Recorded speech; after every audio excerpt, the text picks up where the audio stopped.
স্বাগত দীপ্ত সংবাদে আপনাদের সাথে আছে আমি তানিয়া আফরিন। শুরুতেই জানাবো নিটল টাটা সংবাদ শিরোনাম। সন্ধ্যায় ভারতের প্রধানমন্ত্রী হিসেবে শপথ নিচ্ছেন নরেন্দ্র মোদী। অনুষ্ঠানে যোগ দিবেন প্রধানমন্ত্রী শেখ হাসিনা। স্থগিত ১৯ উপজেলায় ভোট গ্রহণ চলছে। অনিয়মের কারণে পাথরঘাটায় নির্বাচনী কর্মকর্তা আটক। এবং বিশ্বকাপে চাপে থাকা পাকিস্তানের বিপক্ষে মাঠে নামছে ভারত। হারলেই বিদায় হতে পারে বাবরদের।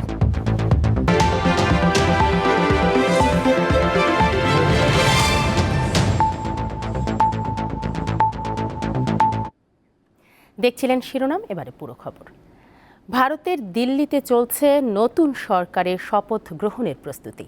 সন্ধ্যায় টানা তৃতীয়বারের মতো প্রধানমন্ত্রী হিসেবে শপথ নেবেন বিজেপি নেতা নরেন্দ্র মোদী।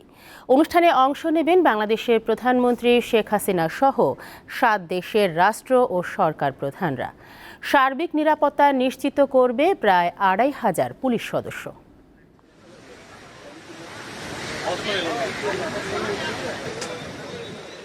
দিল্লির রাষ্ট্রপতি ভবন রাইসিনা হিলস চত্বরে চলছে মহা আয়োজন। দেশটির পরবর্তী প্রধানমন্ত্রী নরেন্দ্র মোদী ও তার মন্ত্রিসভার বেশ কয়েকজন সদস্য সন্ধ্যায় সেখানে শপথ নেবেন।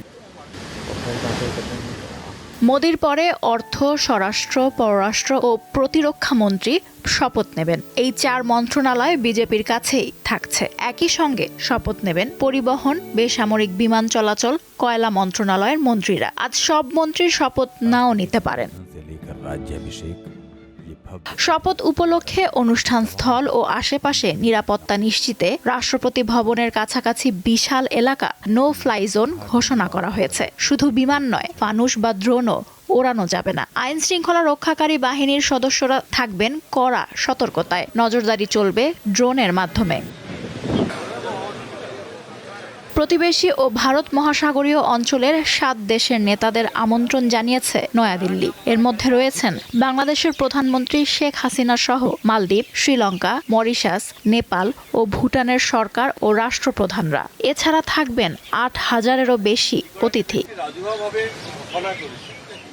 শপথ অনুষ্ঠানের পর থাকছে রাষ্ট্রপতি দ্রৌপদী মুর্মু আয়োজিত রাষ্ট্রীয় নৈশভোজ। তবে প্রধানমন্ত্রী হিসেবে নরেন্দ্র মোদীর শপথ অনুষ্ঠানে অংশ নেবে না তৃণমূল কংগ্রেস। দলটির নেত্রী মমতা বন্দ্যোপাধ্যায় জানিয়েছেন তার দল আমন্ত্রণ পায়নি।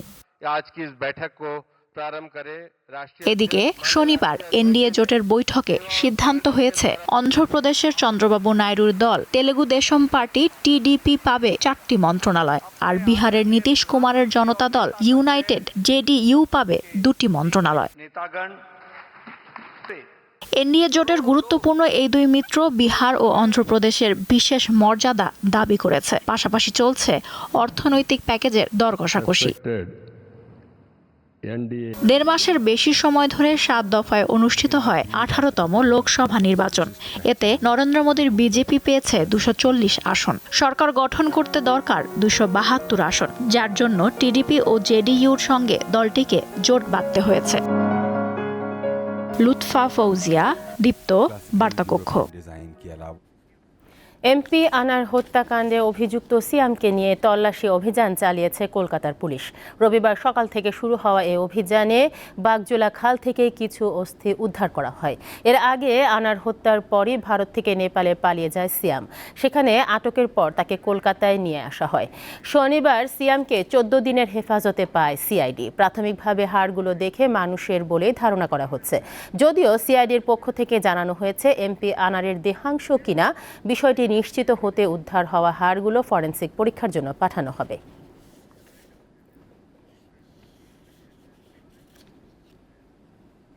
কুমিল্লার বুড়িচং সীমান্তে ভারতীয় সীমান্তরক্ষী বাহিনী বিএসএফের গুলিতে আনোয়ার হোসেন নামের এক বাংলাদেশি নিহত হয়েছেন। সকাল ৮টার দিকে উপজেলার বাকশিমুল ইউনিয়নের মিরপুর গ্রামের সীমান্ত পিলারের কাছে এই ঘটনা ঘটে। বিজিবি জানায় সকালে আনোয়ার হোসেন ভারতে অবৈধভাবে অনুপ্রবেশের চেষ্টা করেন। ওই সময় বিএসএফ সদস্যরা তাকে লক্ষ্য করে গুলি ছোড়ে। এতে তিনি গুলিবিদ্ধ হয়ে মারা যান।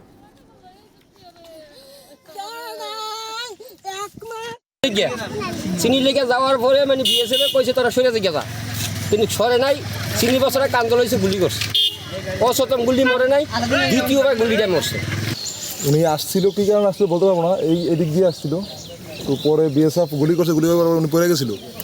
পড়ার পরে এর আধা ঘন্টা পরে আবার আরেকটা গুলি আবার শোনা গেছে। আমার মনে হয় যে প্রথম গুলিতে উনি মারা যায় নাই, পরে ওনারা নিয়ে যায়, ওনাদের সমস্ত তথ্য, ওনার বাড়ি কোথায় কী আসে বিষয় সব তথ্য নেওয়ার পরে গুলি দিয়ে ওনারা মানে মারছে। আমার মনে হইতেছে, আমি তো জানি না সঠিক কী হয়েছে। ঘূর্ণিঝড় রিমালের কারণে স্থগিত থাকা 19টি উপজেলায় ভোট গ্রহণ চলছে। সকাল 8টা থেকে শুরু হয়ে বিকেল 4টা পর্যন্ত চলবে ভোট গ্রহণ। এখন পর্যন্ত বাগেরহাটের মোংলা উপজেলা পরিষদ নির্বাচনে আনসার সদস্যকে দায়িত্ব পালনে বাধা ও মারধরের অভিযোগে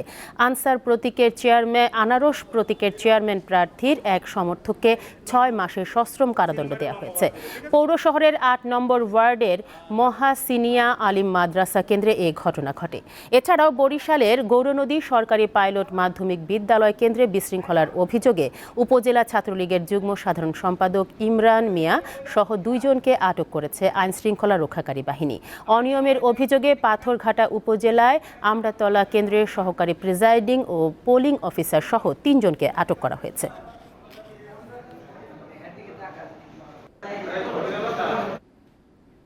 প্রথম ও দ্বিতীয় শ্রেণীর সরকারি চাকুরিতে 30% মুক্তিযোদ্ধা কোটা বহালের রায় স্থগিত চেয়ে চেম্বার আদালতে আবেদন করা হয়েছে।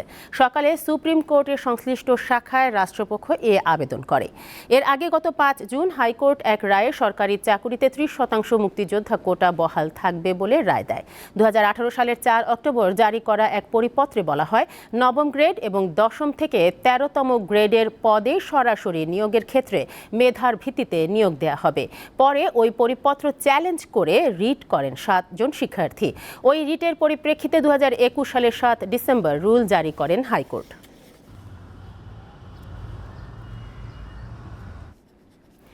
রাঘব বোয়ালদের লুটপাট বন্ধ করতেই এবারের বাজেট করা হয়েছে বলে মন্তব্য করেছেন আওয়ামী লীগের সাধারণ সম্পাদক ওবায়দুল কাদের।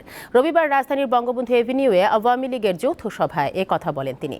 ঢাকা মহানগর উত্তর ও দক্ষিণ আওয়ামী লীগ, জেলা আওয়ামী লীগ এবং সব সহযোগী সংগঠনের সভাপতি ও সাধারণ সম্পাদকদের যৌথ সভায় প্রধান অতিথি ছিলেন ওবায়দুল কাদের। কালো টাকা সাদা করার সমালোচনা প্রসঙ্গে আওয়ামী লীগের সাধারণ সম্পাদক বলেন, বিএনপির সাবেক অর্থমন্ত্রী সাইফুর রহমান সহ দলটির চেয়ারপারসন বেগম খালেদা জিয়াও কালো টাকা সাদা করেছেন।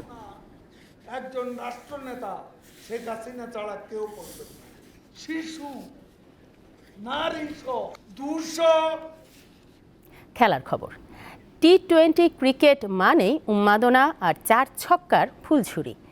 আর ম্যাচটা যদি হয় ভারত পাকিস্তানের, তাহলে তো কথাই নেই। বিশ্বকাপে এ 2 চিরপ্রতিদ্বন্দ্বীর দেখা হচ্ছে আজ রাতে। নিউ ইয়র্কে হাই ভোল্টেজ ম্যাচটি শুরু হবে বাংলাদেশ সময় রাত 8:30টায়। আরেক ম্যাচ রাত 11টায় ওমানের বিপক্ষে লড়বে স্কটল্যান্ড। প্রায় 7 বছর ধরে কোনো শিরোপার দেখা পায়নি পাকিস্তান। 2017 সালে আইসিসি চ্যাম্পিয়ন্স ট্রফি জয় ছিল সবশেষ অর্জন। তারপর প্রায় প্রতিটি আসরে অন্যতম ফেভারিটের তকমাধারী দলটি শেষ পর্যন্ত হতাশ করেছে সমর্থকদের। এবারও শুরুটা ভালো হয়নি তাদের। গ্রুপ পর্বের প্রথম ম্যাচে স্বাগতিক যুক্তরাষ্ট্রের বিপক্ষে সুপার ওভারে হেরে চিন্তার ভাঁজটা বেশ প্রশস্ত হয়েছে ম্যান ইন গ্রিনদের। হাতে বাকি 3 ম্যাচ, যেখানে আছে ভারতের মতো শক্ত প্রতিপক্ষ। টি-20 বিশ্বকাপে ভারতের বিপক্ষে ইতিহাস খুবই করুণ বাবর আজমদের। আগের 8 আসরে 7 বারের লড়াইয়ে মাত্র 1 বার জিততে পেরেছে তারা। অন্যদিকে পূর্ণ শক্তির দল নিয়ে বিশ্বকাপের প্রথম ম্যাচে আয়ারল্যান্ডের বিপক্ষে বড় জয় পেয়েছে ভারত। তবে পাকিস্তানের বিপক্ষে ম্যাচের আগে হাতের আঙুলে চোট পেয়েছেন দলপতি রোহিত শর্মা। চোট গুরুতর না হলেও কিছুটা চিন্তায় আছে ভারতীয় টিম ম্যানেজমেন্ট। অবশ্য চোটের জন্য পিচকে দুষছে বিসিসিআই। আইসিসির কাছে অভিযোগও করেছে তারা। কাগজে কলমে ফেভারিটের তকমা নিয়ে মাঠে নামবে ভারত। তবে সবশেষ টি-20 বিশ্বকাপে এ দুয়ের দ্বৈরথে শেষ হাসি হেসেছিল বাবর আজমের দল। তাই সেখান থেকে অনুপ্রেরণা খুঁজতেই পারে পাকিস্তান। ঈশান হাসান, দীপ্ত স্পোর্টস। শেষ করব দীপ্ত সংবাদ, তবে যাবার আগে নিট ও টাটা সংবাদ শিরোনামগুলো জানাবো আরও একবার। সন্ধ্যায় ভারতের প্রধানমন্ত্রী হিসেবে শপথ নিচ্ছেন নরেন্দ্র মোদী। অনুষ্ঠানে যোগ দেবেন শেখ হাসিনা। স্থগিত 19 উপজেলায় ভোট গ্রহণ চলছে। অনিয়মের কারণে পাথরঘাটায় নির্বাচনী কর্মকর্তা আটক।